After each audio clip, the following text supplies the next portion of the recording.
আসসালামু আলাইকুম। আশা করি আপনারা সবাই ভালো আছেন। আলহামদুলিল্লাহ আমিও ভালো আছি। এখন বাজে সকাল ৯টা।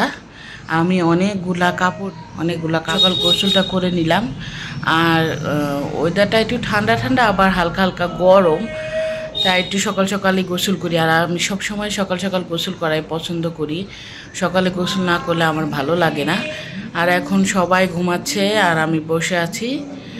আর ভাবলাম যে কি করব, ঘুম থেকে উঠে তাই ভাবলাম যে কাপড়টা ধুয়ে ফেলি। আর ওরা যখন ঘুম থেকে উঠবে তখন গরম গরম নাস্তা ভেজে দিব।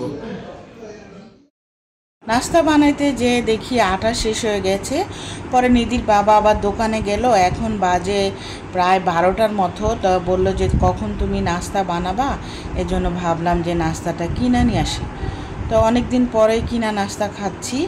আর এখন আবার ওদের জন্য আবার চা বানাই দিলাম।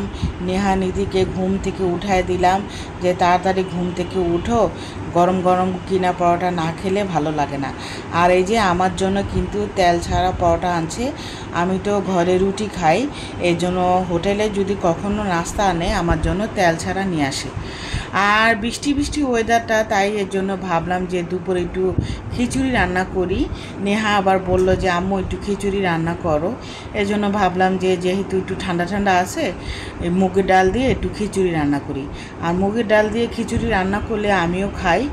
আর রান্না করতে প্রায় 4টা বেজে গেছে, কারণ দুপুরে রান্না করতে করতে অনেকটা টাইম লেগে গেছে। না, কারণ নাস্তাই তো খেলাম 12টার সময়, আর রান্নার আয়োজন করতে করতে অনেক দেরি হয়ে গেছে। নিধির বাবা আবার নাস্তা এনে, ঘরে কিছু বাজার ছিল না, ও আবার মুরগি এনে দিল। তাই ভাবলাম যে একটু খিচুড়ি রান্না করি। এখন আবার আমি বাচ্চাদের বেড়ে দিচ্ছি। আর নিধি ভেবেছিল যে বিরিয়ানি রান্না করছি। নিধি আবার অনেক খুশি হয়েছিল, আবার অনেক দিন ধরে বিরিয়ানি খেতে চাচ্ছিল। তো ও ভাবছিল যে আমি বিরিয়ানি রান্না করছি। টেবিলে এসে দেখে খিচুড়ি রান্না করছি, ওর আবার মনটা খারাপ হয়ে গেছে। আমি আবার বললাম তুমি চিন্তা করো না, আমি আবার তোমাকে বিরিয়ানি রান্না করে দিব। আর এখানে ভাত খেতে খেতে বসে দেখি এখানে কাক এসে চিল্লাচ্ছিল। আর আমাদের বাসার সামনে যে একটা আম গাছ, সেই আম গাছে না কাক বাসা করছে। তো ওখানে দেখি কি ছোট ছোট বাচ্চাগুলা মানে উড়ার চেষ্টা করে। তারপরে যখন উড়া শিখে যায় তখন আবার চলে যায়, আবার নতুন করে আবার বাসা করে। তো এখানে আবার আমরা সবাই মিলে খেয়ে নিচ্ছিলাম। সবাই মিলে এখন টেবিলে বসে খাচ্ছি। খিচুড়িটা খুব ভালো লাগছে, আর আমি তো অনেক দিন পরে খিচুড়ি খাচ্ছি। আমার কাছেও খুব মজা লাগছিল। আর যেহেতু ওয়েদারটা ঠান্ডা ঠান্ডা, এর জন্য আরও ভালো লাগছিল। আর গত 2 দিন ভিডিও দিতে পারি নাই, আসলে ডেলি ভিডিও করা হয় না। আর সবসময় তো সেরকমভাবে রান্না করি না, যেহেতু ব্লগ করি। ব্লগে যেহেতু একটু ভালো মন্দ না দেখাই তাহলে কেমন লাগে, এর জন্য আর কি সবসময় সেরকমভাবে ভিডিও করা হয় না। আর অনেকে তো মন্তব্য করে যে আমরা প্রতিদিনই ভালো খাই। আসলে আমি যে এই কথাটা কতদিন বলবো যে আমি ব্লগ করি, এর জন্য আপনাদের সাথে ভালো কিছু রান্না করলে সেটাই শেয়ার করার চেষ্টা করি। আর প্রতিদিনই তো মানুষ ভালো মন্দই খায়, প্রতিদিনই কি ভালো খায়।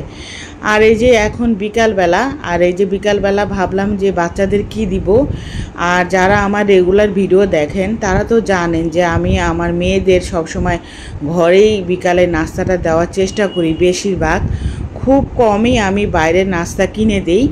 এখানে আমি ফ্রেঞ্চ ফ্রাই ভেজে দিয়েছিলাম, আর আলুটা কেটে ভেজে দিয়েছিলাম। আর এখানে মুরগি রেখেছিলাম, দুপুরে যে রান্না করেছিলাম না, সেখান থেকে ছোট ছোট 4 টুকরা রেখে দিয়েছিলাম। সেটাই দুপুরে ম্যারিনেট করে রেখে দিয়েছিলাম, সেটাই আবার রান্না করে দিলাম, মানে ভেজে দিলাম। আর প্রতিদিন বিকালবেলা বাচ্চারা কি খাবে এটাও একটা টেনশন থাকে। আর এর জন্য আমি আগেই চেষ্টা করি, মানে বিকেলের জন্য কি করব সেটা আমি চিন্তা করতে থাকি রান্না যখন করি তখনই, যে বিকালে আবার কি দিব বাচ্চাদের। এখন ওরা দুজন মিলে খেয়ে নিবে। আসলে মা হিসাবে বাচ্চারা কি খাবে সেটাই আমার দায়িত্ব, সবসময় আসলে পারি না। যাই হোক, চেষ্টা করি ওরা যেভাবে যেটা পছন্দ করে সেটা দেওয়ার জন্য। আর এখন রাত হয়ে গেছে, ওয়েদারটা মনে হয় কি ধুম ধরে আছে, বৃষ্টি বৃষ্টি ভাব। আর বৃষ্টি আসলেই আমার খুব ভালো লাগে। রাত্রের বেলা তেমন কোনো কাজ নাই, খিচুড়ি রান্না করছি সেটাই রাত্রে আমাদের হয়ে যাবে। খিচুড়ি পোলাও রান্না করলে আমি 2 বেলার জন্যই রান্না করি, জানি রাত্রে আর আমার রান্না করতে না হয়। আর এখানে বসে বসে মিম ব্লগ দেখতেছিলাম, আমি আমার ব্লগটা খুব পছন্দ করি টিভিতে। তো আজকের মতো বিদায় নিলাম, আল্লাহ হাফেজ। হয়ে গেছে।